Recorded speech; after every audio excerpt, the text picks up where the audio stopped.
नबी करीम सल्लल्लाहु अलैहि वसल्लम ने सहाबा से पूछा, अतदरून अमल मुफलिस, मेरे सहाबा क्या तुम जानते हो कि मुफलिस आदमी कौन है? गरीब किसको कहते हैं, कंगाल किसको कहते हैं? सहाबा ने अर्ज की, अल्लाह के रसूल, गरीब बंदा वो होता है कि जिसके पास माल ना हो, दौलत ना हो, दिरहम ना हो, दिनार ना हो, दुनिया ना हो, दुनिया की नेमतें, दुनिया का साजो सामान ना हो, आका वो गरीब बंदा है। नबी करीम सल्लल्लाहु अलैहि वसल्लम फरमाते हैं, नहीं मेरे सहाबा, मेरी उम्मत का गरीब शख्स तो वो है जो क़यामत वाले दिन अल्लाह की अदालत में आएगा और इस हाल में आएगा कि पहाड़ों के बराबर उसने नेक अमाल किए होंगे, पहाड़ों के बराबर उसकी नेकियां होंगी, बड़े बड़े उसने अमल किए होंगे, बड़ी बड़ी उसने नेकियां की होंगी। अब मेरे साहबा वो नमाजें भी लेके आएगा, वो अल्लाह की अदालत में रोजे भी लेके आएगा, वो अल्लाह की अदालत में सदके भी लेके आएगा, वो अल्लाह की अदालत में ज़कात भी लेके आएगा, वो अल्लाह की अदालत में तकवा भी लेके आएगा, वो अल्लाह की अदालत के अंदर बड़ी बड़ी इबादतें, बड़ी बड़ी नेकियां पहाड़ों के बराबर लेके आएगा। लेकिन आका फरमाते हैं, नेकियों के साथ साथ उसने अल्लाह के बंदों पे जुल्म किया होगा, साथ साथ उसने बड़े लोगों के हक भी मारे होंगे। आका फरमाते हैं, किसी को इसने गाली दी होगी, किसी को इसने थप्पड़ मारा होगा, किसी का इसने कत्ल किया होगा, खून बहाया होगा, किसी का इसने माल छीना होगा, माल खाया होगा। आज भी देख लो हमारे मुल्क की सूरत हाल क्या बन गई है।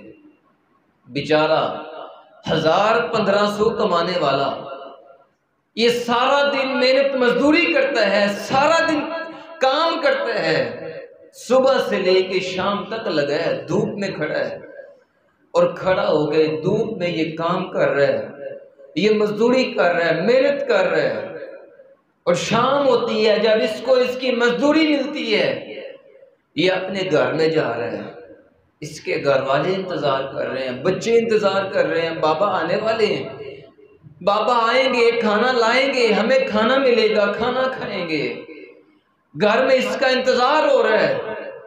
लेकिन ये मुसलमान जो सिर्फ 1000-1500 की खातर निकला है और इसने कत्ल कर दिया है और जेब से निकाला है, क्या निकला? 1000-1500। और भाई 1000-1500 की खातर तूने एक मुसलमान का कत्ल कर दिया। अल्लाह का कुरान कहता है, जिसने एक जान का कत्ल किए है फकअन्नमा क़तलन्नास जमीआ, वो ऐसे ही है जैसे उसने पूरी इंसानियत का कत्ल कर दिया है। तूने 1000 की खातर एक घर का चिराग ही बुझा दिया, तूने 1500 की खातर छोटे छोटे बच्चों को यतीम ही कर दिया। नबी पाक अलैहिस्सलाम फरमाते हैं, क़यामत वाले दिन अल्लाह की अदालत में आएगा, हाँ ये है तो गरीब था बेचारा, जो कत्ल हो गया, मजलूम था ना, गरीब था, इसको इसकी मदद करने वाला कोई नहीं था। क़यामत वाले दिन जब ये अल्लाह की अदालत में आएगा ना, तब ये अर्ज करेगा, अल्लाह दुनिया की अदालतों में मुझे इंसाफ ना मिला, लोग ले गए, जो ताकत रखता था मेरा माल खाने की वो माल खा गया, अल्लाह कईयों ने मुझे मारा था, कईयों ने मेरा कत्ल कर दिया, खून बहा दिया। अल्लाह की अदालत में आके कहेगा, अल्लाह अगर दुनिया की अदालतों में भी इंसाफ ना मिला और तेरी अदालत से भी मुझे इंसाफ ना मिले तो अल्लाह मैं किधर जाऊं? उस वक़्त अल्लाह रब्बुल इज़्ज़त इस जालिम बंदे को लाएंगे, इस जालिम बंदे को लाया जाएगा। सारे मजलूम भी जमा है, जिन जिन पे इसने जुल्म किया था ना, जिन जिन पे ये जुल्म करता रहा वो सारे जमा हैं, और अब इस जालिम को लाया जाएगा। वम्ताज़ुल यौमा अय्युहल मुजरिमून, एक आवाज आएगी, ओ मुजरिमों आज जरा अलग अलग हो जाओ। वम्ताज़ुल यौमा अय्युहल मुजरिमून, और जुर्म करने वालों, और लोगों को सताने वालों, लोगों को गालियां देने वालों, लोगों का माल खाने वालों, कत्ल करने वालों, लोगों की जमीनों पे कब्जे करने वालों, बहनों का हक खाने वालों, वम्ताज़ुल यौमा अय्युहल मुजरिमून, आज जरा अलग अलग हो जाओ। क़यामत वाले दिन कितनी बड़ी रसवाई वाली बात है, कितनी बड़ी जिल्लत वाली बात है कि आवाज़ लगे वमताजुल यौमा अय्युहल मुजरिमून, अल्लाह आवाज़ लगाए, मुजरम तुम्हें कह के बुलाएं, तुम्हें अलग कर दिया जाए, तुम्हें मुजरमों की सफ में खड़ा कर दिया जाए, शामिल कर दिया जाए। ये मजलूम भी आ गए और ये जालिम भी आ गए हैं।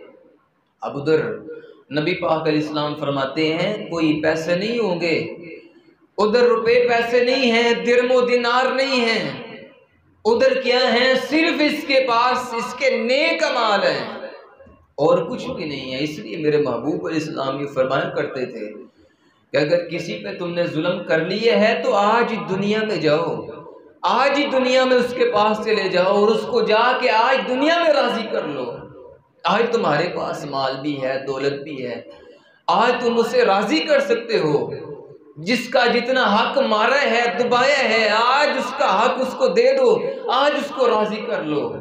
क्यों आका फरमाते हैं क़यामत वाले दिन जब ये आएगा इसके पास मालो दौलत तो नहीं होगा, लेकिन इसके पास नेकियां बड़ी होंगी, इसने बड़े हज किए होंगे, बड़े उम्रे किए होंगे, लोगों का माल खाता था, छीनता था और हज करने चला जाता था, लोगों का ये हक मारता था, उम्रा करने चला जाता था, लोगों का ये हक मारता था और कहता था मौलवी साहब मेरा भी मस्जिद के अंदर हिस्सा डाल लें। ये लोगों का हक खा के बड़े सदके किया करता था। नेकियां भी हैं, साथ इसके जुल्म भी हैं। नबी पाक अलैहिस्सलाम फरमाते हैं अब सारे मजलूम आ गए, अल्लाह हमें इंसाफ चाहिए। अब इसके पास उधर मालो दौलत तो मौजूद नहीं है, तो आका फरमाते हैं जो इसकी नेकियां हैं, अल्लाह फरमाएंगे मजलूमों को ऐसे करो जिस कदर जितना जितना इसने तुम पे जुल्म किया था उस हिसाब से इसकी नेकियां लेके चलते जाओ, इसकी नेकियों में से लेते जाओ। जितना जितना इसने तुम पे जुल्म किए है, जितनी जितनी ज्यादती, जितना जितना जुल्म होगा उस हिसाब से इसकी नेकियां मजलूम आते जा रहे हैं और लेते जा रहे हैं। हत्ता कि मेरे महबूब अलैहिस्सलाम फरमाते हैं ये पहाड़ों के बराबर जो नेक माल लेके आया था ना, अब इसके पास एक नेकी भी नहीं रहेगी, इसकी नेकियां खत्म हो जाएंगी, सारी नेकियां खत्म। जो पहाड़ों के बराबर नेक माल लेके आएगा सारे नेक माल इसके खत्म हो जाएंगे। मेरे महबूब अलैहिस्सलाम फरमाते हैं अभी जो मजलूम हैं, बदला लेने वाले हैं, वो अभी बाकी हैं। वो कहेंगे अल्लाह हमें भी इंसाफ चाहिए, हम पे भी इसने जुल्म किया था, लेकिन अब इसके पास कुछ भी नहीं है, इसके पास एक नेकी भी नहीं रही है। अब अल्लाह फरमाएंगे ऐसे करो जो मजलूमों के गुनाह हैं अब इस जालिम के खाते में डाल दे जाओ, इसके अमाल नामे में उनके गुनाह भी डाल दिए जाएंगे। नेकियों से फारूक हो गया, अपने भी गुनाह हैं, लोगों के गुनाह भी इस पे डाल दिए जाएंगे। घसीट के उल्टा करके इस जालिम बंदे को तमाम लोगों के सामने जहन्नम का ईंधन बना दिया जाएगा।